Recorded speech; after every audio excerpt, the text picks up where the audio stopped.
Kansas City, Missouri, the old Umoja Gibson would have heaved a three-point shot. Gibson entered his senior campaign as a sharpshooter for Oklahoma. If he had an open look from deep, he'd shoot it. If he didn't have an open look, he'd probably still shoot it.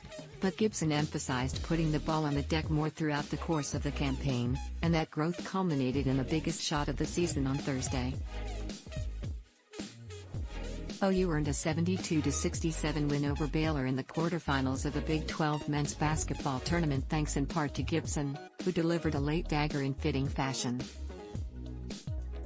The Sooners were clinging to a 65-62 lead, and their season, with 53 seconds remaining when Gibson gathered a pass on the left wing and got picked up by Jeremy Sochan. As Gibson began to rock the freshman to sleep with a series of dribble moves, OU head coach Porter Moser knew what was going through his player's mind. "I knew he wanted it," Moser said. He was setting up that step back. But Gibson fought that urge. With 5 seconds left on the shot clock, Gibson used a burst of speed to blow past Sochan.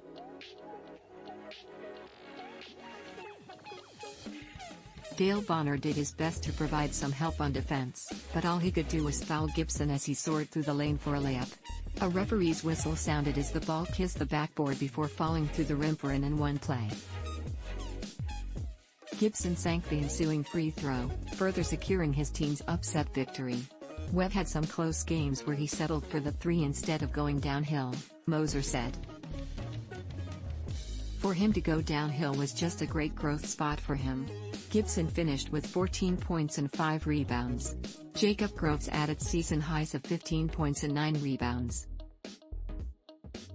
Here are 3 takeaways from the contest. Tramel's ScissorTales, KC travelblog includes secret tunnel and war heroes at Park U. Early turnovers hindered the Sooners. The ball never made it to Gibson. OU held a 7-2 lead with 15:12 left in the first half when CJ Noland drove down the baseline and tried to zip a cross-court pass to Gibson in the corner. Instead, it fell into the hands of Bonner. The junior Bear fed the ball to Adam Flagler, who stormed down the floor. OU's Marvin Johnson did his best to prevent the bucket, but Flagler Euro-stepped his way around him before finishing with a layup.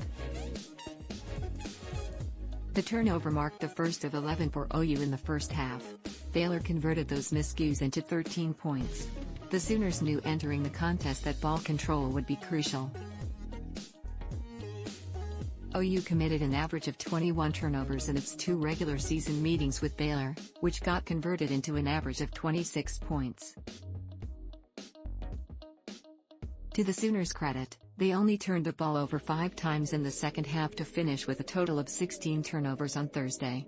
"We knew that was probably our biggest downfall in the first half," redshirt senior Ethan Chargois said of the turnovers.